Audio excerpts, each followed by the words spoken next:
No, I was just saying that, and at this point, obviously everything's past the statute of limitations now. But at one point, your grandma's house got raided, right? Quite a few times. I was a young boy though. What would you say that was like as a kid for you to see that type of stuff? It was like watching Paid in Full every day in real time. My uncle was getting it. My block was getting it. Everybody was getting it. Like, everybody was getting it. Would you say that you didn't really have a chance to be a kid though, because you were surrounded by that element? Fuck no, I was a kid. What? I was a kid with everything. I always had a chance to be a kid. See, my household and my grandma's household was two different things. Right. Wasn't none of that shit going on in my house. You know what I mean? My dad went to work every day. He might have dibbled and dabbled. I be hearing late stories as you grow up, you get older, they start letting you in on little shit. You know what I mean? But yeah, like, nah, man. I mean more because like in the neighborhood, like you surrounded by seeing like different things that you can't necessarily control. You know what I mean? They kept us protected and happy. We had new basketballs, new basketball courts. Nobody's sneaks was fucked up. You know, electric football, and you know what I mean? We swimming down Waterview or whatever. Like, we had bikes, and like, no, I don't know what that's about. Like, I ain't, you know what I mean? Like, they was getting money, but we was kids. Got you. You know what I'm saying? So that was just that. Like, you know what I mean? We reaped the benefits of some of that shit on the strength of, like, you know, somebody might come to the block and there's 50 brand new Super Soaker water guns in the car for all the kids to just get busy on, or some new scooters. And like, it was that kind of shit, you know what I mean? And my uncle was one of the niggas doing it, you know what I'm saying? Like, so, but my whole hood was like family though, you know what I mean? Like, my whole hood was like family. Everybody in the surrounding areas, you know what I'm saying? The jungle was like one big family. And families have inner issues sometimes, and you know what I mean, you figure it out. But my block was like my block and my hood was like one big family.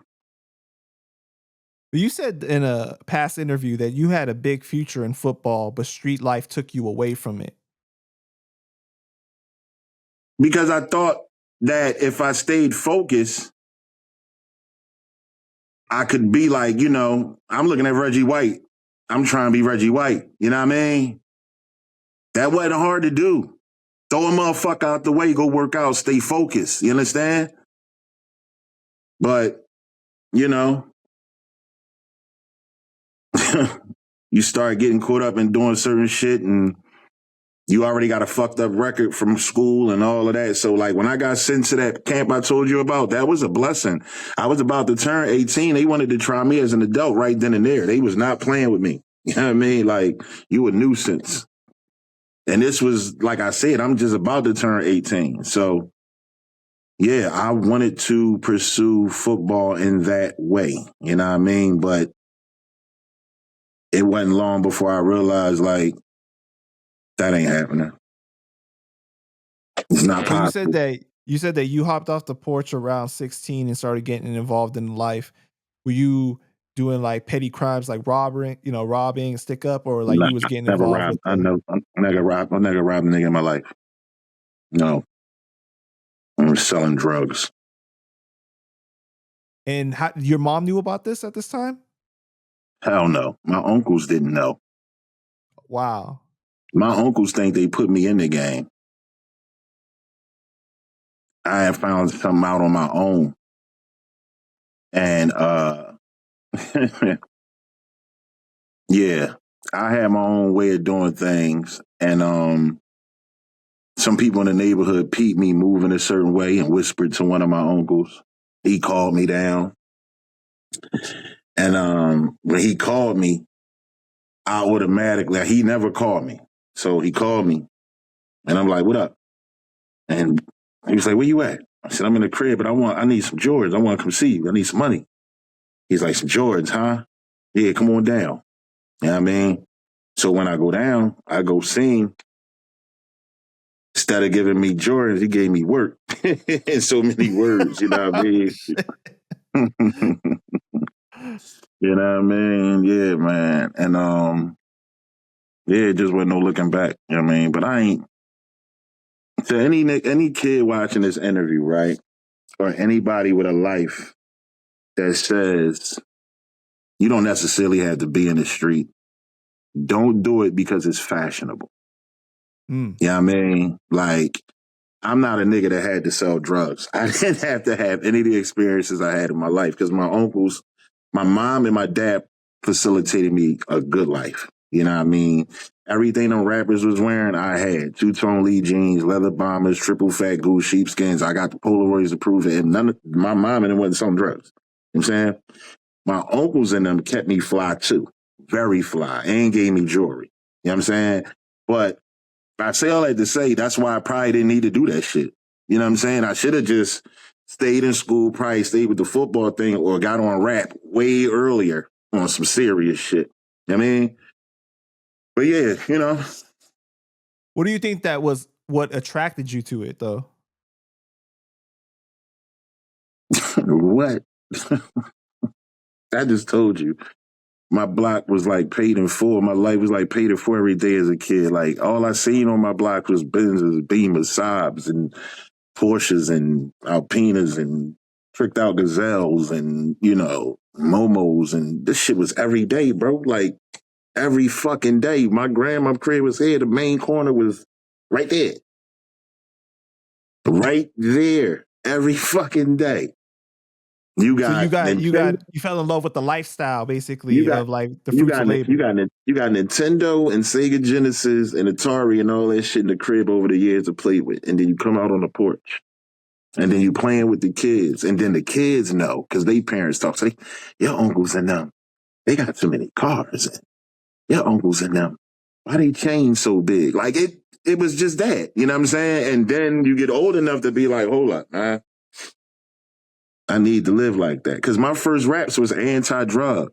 All of them. Right. While this shit was going on at first, I was against any kind of drug dealing. And then I used to hate people who smoke weed because they seemed slow around me. Like all the people I remember as a kid, like between 11 and, I don't know, I'd say like between 9 and maybe 13, I used to look at people who smoke weed like they was just moving in slow motion. You know what I mean? Which is crazy because I blow and I'm never in slow motion.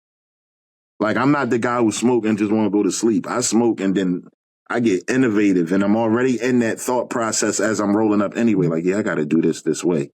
And then by the time I smoke, I'm off to the fucking races. So I don't get it. But yeah, I used to be anti everything that I started to rap about, which is crazy.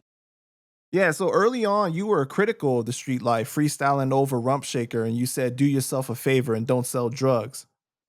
Yep. So how do you go from one extreme to the next? Like, how did you feel inside when you made that shift?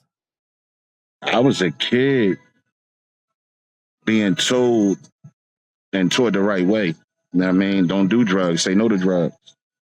You know what I mean? All the commercials that affected me back then had something to do with say no to drugs. Like we had this one commercial, be original, take a stand, you're free to say no. Don't let a friend push you in to taking drugs. You got a right to say no. No, you got to say no. Yeah, McGruff the crime dog. This shit was everywhere. Say no to drugs was really heavy in the 80s. Nancy Reagan was pushing it, ironically. Just say no. There you go. You know what I'm saying? That shit was in the schools everywhere, all that. So I was affected by it. And my mom and them was on some shit, like I told you. No matter what the family trade was, she was not raising me to do that at all. Mm-hmm. Nobody that was doing that wanted me to do that. You know what I mean? They wasn't looking for, that was some them shit. You know what I'm saying? So,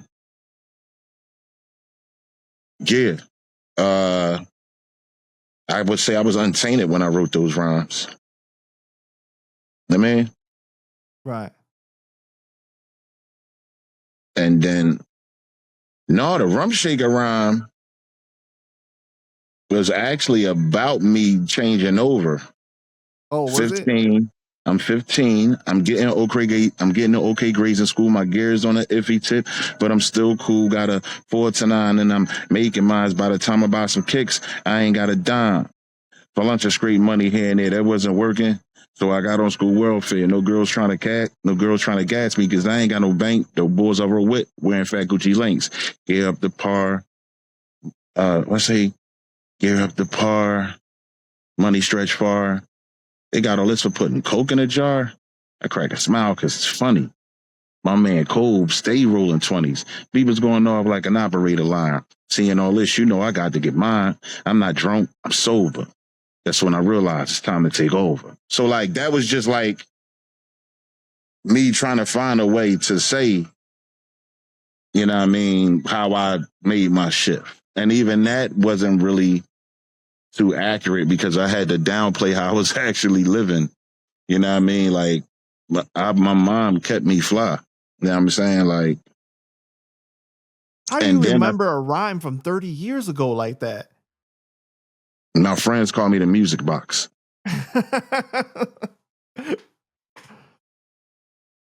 Yeah. What I say? 100 pack. Off of that, I make 40. Something. I made 140 every bundle I got. I doubled the price. Made my pockets go large, so me look nice. My gear's fat. My girl is all that. I got a pretty nice car and a few shiny gats. Flipping like an acrobat is in my chromosomes. Gave Cove the peace sign. Now I'm on my own making G's, not C's, and I'm chilling. With a 9 in my nuts, I feel like a villain. Spending big money at the malls. Nigga tried to gas me, said he lost an 8-ball. Boy trying to play me, I ain't having that. He in his wheelchair. I gapped his kneecaps. That was the first time I ever used a gun. Now you know, I'm not the one. Now you gotta remember, at this time, I'm G-rapped out my mind. I'm G-rapped out my mind. I'm G-rapped, I'm slick-ricked out my mind, and now I'm trying to tell stories. And fuse my life into it, but still keep it interesting. Right. You know what I mean? Now, look wrong, you lose your foot. Step catch a slug when your head nigga put. That's the way it has to be. I had no friends. I traded in the IROC. I got a Benz. To parents, I'm an idol. To kids, I'm an idol. To parents, I'm a fool. No time for doing work. I dropped out of school. Crack is my swing. The corner is my playground. It's all about me. Shit, that's why I put my thing down. And my crew, we rolling flocks. We run the streets. Fuck the cops. I wasn't playing. I told you that I was taking over. Nigga watching me, steady clocking me. Do they all want to pop me? Did I yank them in his past? Did I ever cross their path? Ha ha ha. Again, I laugh. Because I'm the man. After me, there is none. Says me and my fully loaded gun. I went to a party. Me and a few friends. Girls steady looking because we came in that crack Benz. A drug joint, so we might have some heat. Had the 4-5 strap close to the feet. I tried to dance. It was a mess. I couldn't really move because of the bulletproof vest. Not having fun, so I started peeping. One false move, and I'm reaching. Guys walked in. Pretty boy fellows. Thought they was the men. Abbott and Costello. I'm big, but they was bigger. Rushing to the back. One said, move, nigga. He pushed me and didn't know me. I peeped the mantelpiece and hit him with a trophy. His bull started reaching. I grabbed the 4-5. I shot that punk twice. Doubt if he's alive. Everybody rushing. I don't know the where. I ran down the alley. I was in the clear. From a little light, I see my car. Ran a little faster, got slapped by a crowbar. I know you, what it say? I know you, do you know me? Nope. Yes, you do. You took us for 10 G's of coke for a while. You was lucky. You lost your 4-leaf clover. Say your prayers. We taking over Rockefeller. So the story goes from me getting hit with a crowbar and a nigga standing over me like, I know you, do you know me? And I tell him, nope. And he say, yes, you do. You took us for 10 G's of coke for a while. You was lucky. So now the story goes from me coming up to me getting took off, and this nigga who took me off is now rapping, right? So he say, I know you. Do you know me? Nope. Yes, you do. You took us for 10 G's of coke for a while. You was lucky. You lost your 4-leaf clover. Say your prayers. I'm taking over Rockefeller. Don't care about the size or a chance. The Glock goes by. Here comes the ambulance. Suckers on IVs, blurry vision they can't see. All because a nigga want to step to me. I mind my business. His hoes get smacked. Crack this cat. Got the heebie-jeebies, so the still is packed. I gotta go for miles because ain't nobody going for me. I could go to work, but that's a whole different story. Girls and papes. That's all I want to reach. Take what I need from each to make life a beach and teach that a wrong can make a right. I'm moving up quick, that's why y'all get hyped. But that's okay, don't get me confused, because I choose not to lose, and everybody I bruise, the cruise, and the legend out of hoop D. Me get taken under that booty. I know what I'm doing ain't approved, see? But to get by, man, that'll soothe me. Money making, cop shaking, it's how my life is lived. I got more banks than Bell Biv, a plush car, clothes and hoes that you never seen. The truck drawers game and the AK got a red. Yo, I was nice as shit as a buck, dog. I was, yo, no bullshit. I was talking crazy, but I was motivated by the best, dog. I'm sitting there telling you I was G-rapped out. I was Slick Ricked out. I was Schoolie D'd out. You know what I mean? I was Luxed out. You know what I mean? These niggas I'm listening to every morning on the radio. So I had a dope fountain to pull from. You know what I mean? But yeah, I was hot as a kid.